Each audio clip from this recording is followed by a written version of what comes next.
사역 위에서 코디네이터로 일하고 있는데 매해 제자 사역부에서 저널을 내는데 그 저널의 2025년 주제가 리셋이라는 그런 주제였습니다. 가끔 삶의 한가운데서 모든 걸 되돌리고 싶을 때가 우리는 있습니다. 마치 컴퓨터에 리셋키를 누르듯이 새롭게 시작하고 싶은 거예요. 깨어진 꿈, 무너진 삶, 상처와 아픔으로 뒤엉킨 삶을 보며 어디서부터 어떻게 풀어야 할지 알 수 없는 막다른 길에 서 있을 때가 있습니다. 그때 두 단어가 떠오르게 됩니다. 절망과 포기라는 단어예요. 모든 삶의 줄을 놓고 싶은 충동도 느끼게 됩니다. 그러나 반드시 잊지 말아야 할 것이 있어요. 우리 삶이 계획대로 되지 않고 헝클어지고 정말 기가 막힌 운동에 빠진다 할지라도 잊지 말아야 할 것이 있습니다. 그것은 바로 예수님이 부활하셨다는 사실이에요. 우리가 죽음의 골짜기와 구렁텅이 인생을 살지라도 부활하신 예수님을 의지하고 살 때 다시 시작할 수 있다는 말씀. 그 부활의 영성으로 우리 인생을 다시 써내려갈 수가 있습니다. 여러분, 아무리 기가 막힌 상황에 처한다 할지라도 절망과 포기보다는 리셋, 다시 시작하는 저와 여러분 삶이 되시기를 바랍니다. 그런데요, 우리가 함께 하시는 예수님, 임마누엘로 우리가 함께 하시는 예수님을 이렇게 체험하면서도 어려운 일을 만나면요, 예수님이 이번에도 함께 해주실까? 순간 두려움이 일어나곤 합니다. 주여 정말 저와 함께 하시는 것입니까? 주님 제가 잘 가고 있는 것입니까? 주님 이 문제 속에서도 여전히 역사하고 계신가요? 절박한 아주 그런 기도를 드리게 될 때가 있습니다. 여러분 그렇습니다. 예수님께서 함께 하시는 것만 늘 확인할 수 있다면 들을 것도 근심할 것도 없을 거예요. 풍란도 잔잔하게 하셨던 예수님, 오병이어 기적을 행하셨던 주님이 나와 함께 하신다는 것만 내가 분명히 체험하면 다 끝나는 거나 마찬가지. 요즘 2025년에 새롭게 프로그램을 이렇게 TV 프로그램을 봤는데 손석희 앵커 아나운서가 방송국 사장을 그만두고 연초에 한 프로그램을 만나는데 질문이라는 프로그램이었습니다. 질문들. 좀 우리 인생에 많은 어려울 때는 질문이 있어요. 예수님께서 그처럼 나와 함께 계시는 것을 어떻게 알 수 있나요? 그 예수님이 나와 함께 계시는 것만 분명하다면 걱정할 것도 들을 것도 없겠는데 예수님이 정말 나와 함께 계시는지 지금 내가 가는 이 길 속에 주님이 나를 인도하시는지 어떻게 알 수 있나요? 우리가 여러 질문들을 해볼 수가 있습니다. 그리고 신앙을 가진 사람들, 신앙생활하는 사람들의 뭐 연령이나 환경이나 그런 거 따질 것 없이요. 모두에게는요. 물어볼 질문들이 있어요. 예수님께서 오늘 말씀을 통해서 우리와 함께 동행하시는 분명한 증거 하나를 우리가 말씀을 통해서 알게 해주십니다. 그것은 우리의 마음이 평안한 것이에요. 우리 예수님과 함께 살아가는 동안에 누리는 가장 큰 복이 뭐냐면 평안입니다. 그것을 정확하게 우리가 알 수가 있어요. 오늘 본문 27절 말씀 보시기를 바랍니다. 오늘 27절 말씀 보시면 평안을 너에게 끼시노니 곧 나의 평안을 너에게 주노라. 내가 너에게 주는 것은 세상이 주는 것과 같지 아니하니라. 너희는 마음에 근심하지도 말고 두려워하지도 말라 하는 말씀. 우리 생명의 삶의 주제도 성령님 안에 누리는 참 평안이에요. 예수님께서 부활하신 후에 제자들을 만나실 때마다 계속해서 평강이 있을지어다, 평강이 있을지어다 축복하셨어요. 평안하다는 것은 다른 말로 말하면 근심하지도 두려워하지도 않는다는 말이죠. 예수님께서 정말 함께 하시는지 알고 싶은 분들은 지금 여러분 마음을 한번 점검해 보시면 돼요. 오늘 이 아침 평안하십니까? 두려움과 근심이 있지는 않으십니까? 그러면 놀라운 평안은 어떻게 임하는 것일까? 예수님께서 제자들에게 평안을 주시겠다고 하시기 전에 먼저 성령을 예수님께서 가르치신 말씀을 생각나게 해주시겠다. 성령으로 예수님께서 가르치신 말씀을 생각나게 하신다. 그렇게 말씀드리고 있어요. 오늘 보면 26절 말씀 한번 보시겠습니다. 보혜사 곧 아버지께서 내 이름을 보내실 성령 그가 너에게 모든 것을 가르치고 내가 너에게 말한 모든 것을 생각나게 하시리라. 생각나게 하리라. 그렇기 때문에 예수님께 주시는 평안은 성령의 역사로 임하는 거예요. 성령께서 예수님께서 가르친 말씀을 생각나게 해주셔요. 그래서 우리의 마음에 평안이 넘치게 하신다는 거예요. 그렇기 때문에 여러분 우리는 속이는 두려움이 있다면 조심해야 합니다. 예수를 믿고 하나님의 말씀으로 살 때 때때로 극한 두려움이 올 때가 있습니다. 그때 속지 말아야 합니다. 경제적인 어려움, 인간적인 괴로움, 두려운 일이 닥칠 때 눈에 보이는 것, 귀에 들리는 것으로 판단하고 반응해서는 안 됩니다. 그때 즉각 성령님에게 성령님 제게 말씀해 주십시오. 구해야 합니다. 성령님께서 그때 꼭 합당한 말씀을 주신다고 했어요. 그 말씀을 비춰보면 아, 이게 두려워할 일이 아니구나. 오히려 기뻐할 일이구나.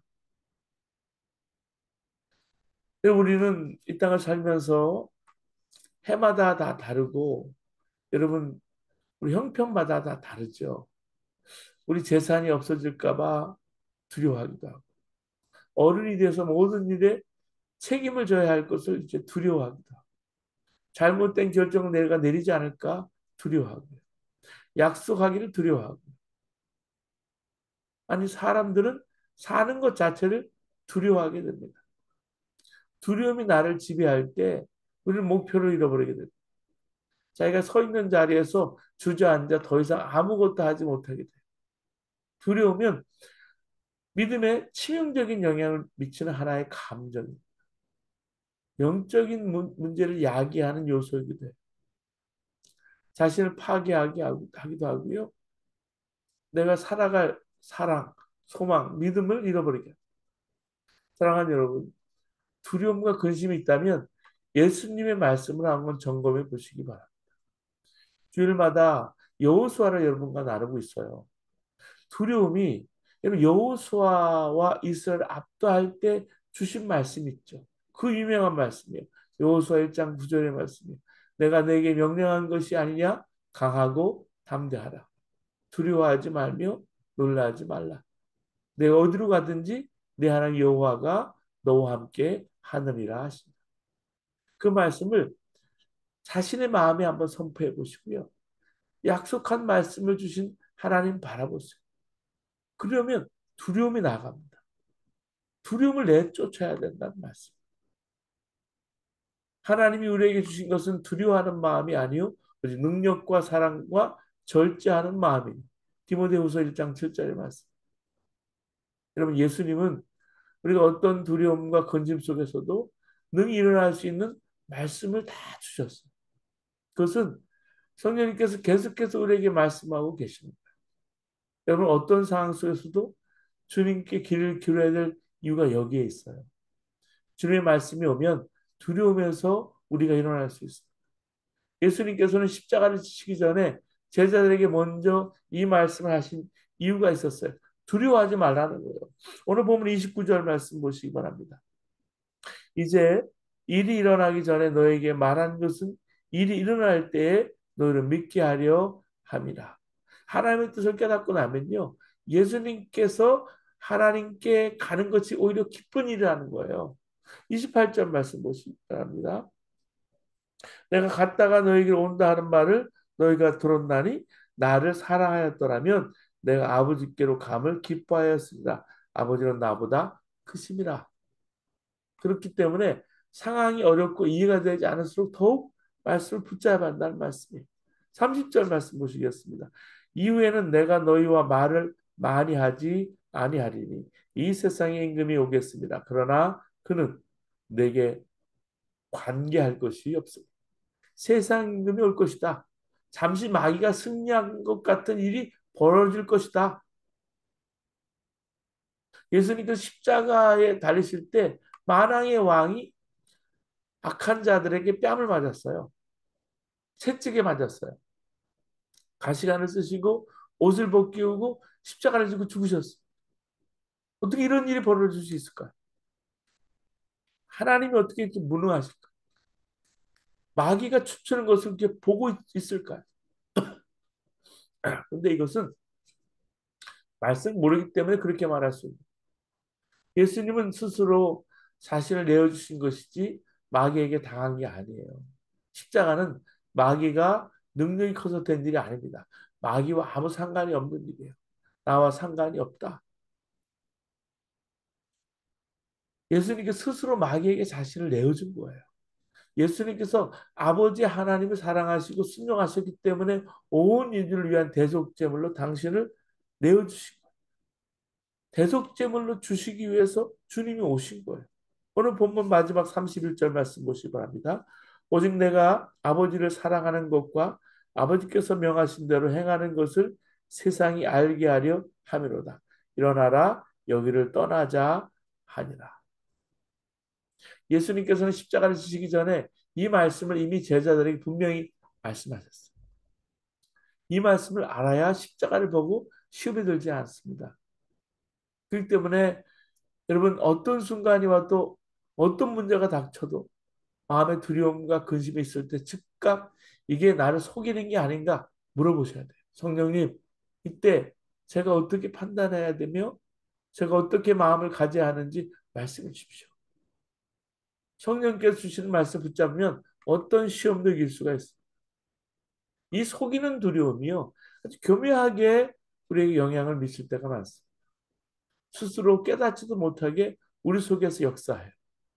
그렇기 때문에 항상 말씀 앞에 정정하게 서야 합니다. 여러분 그렇잖아요? 아, 교회가 어려워지면 어떻게 하나?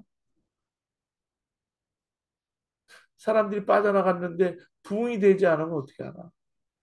두려움이 있었어. 그건 주님이 하시는 일인데 사람의 능력으로 내가 이렇게 볼까 저렇게 볼까 이 사람의 능력이 있을까 저 사람의 능력이 있을까 능력 있는 사람이 있으면 되는 줄 알았어요. 하나님이 그걸 기뻐하시지 않는다는 사실을 깨닫지 못했어요 그때는. 근데 하나님의 기준은 달랐어요. 하나님은 그런 기준으로 사람을 보시지 않는다는 것을 다시 한번 명확하게 하셨습니다. 능력이 아니에요. 하나님께서 오직 십자가에서 죽은 사람인가를 보시는 거예요. 고린도후서 4장 10절에 12절에 우리가 항상 예수의 죽은 몸에 짊어짐은 예수의 생명이 또한 우리 몸에 나타나게 하려 함이라.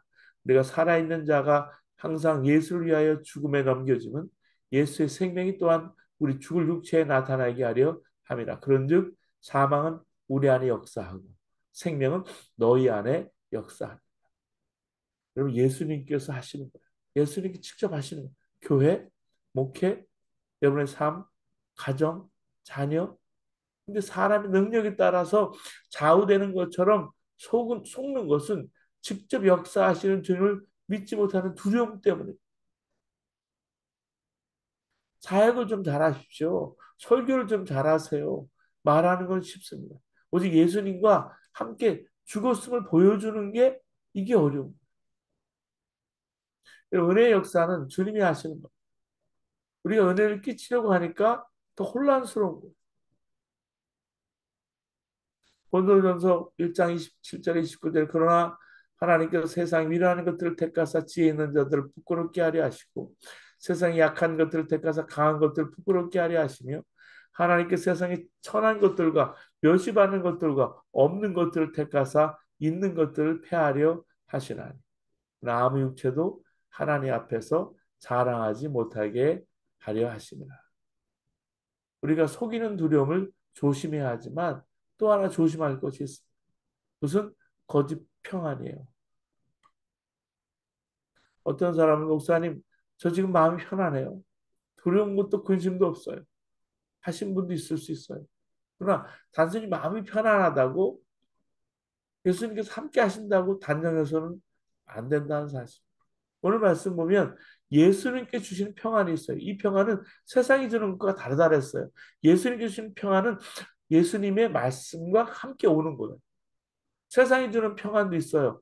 돈을 많이 가지고 있으면 편안하고 느끼죠.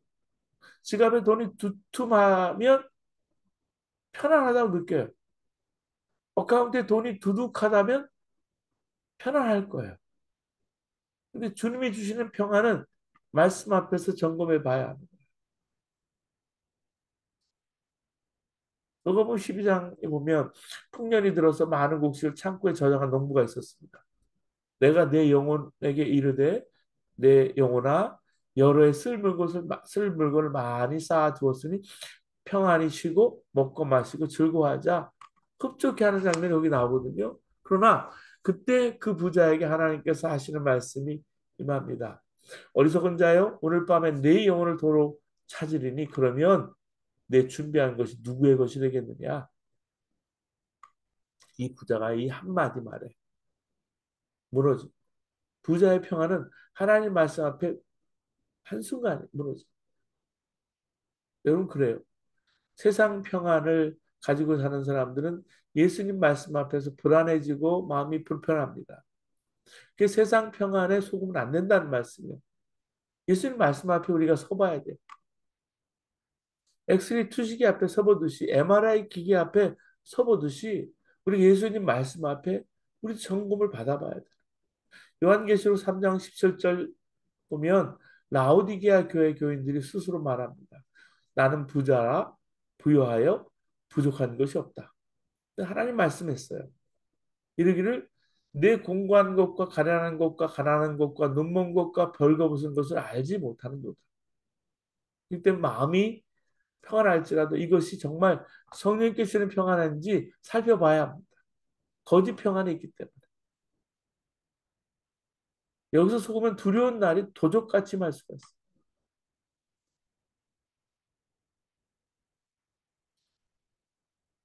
여러분 성도가 두렵지 않은 것은 사람의 통이 커서 그런 게 아니라 믿음이 생겨서 하나님의 시각으로 어떤 문제도 작게 보이고 무섭지 않게 되기 때문에 그런 거예요.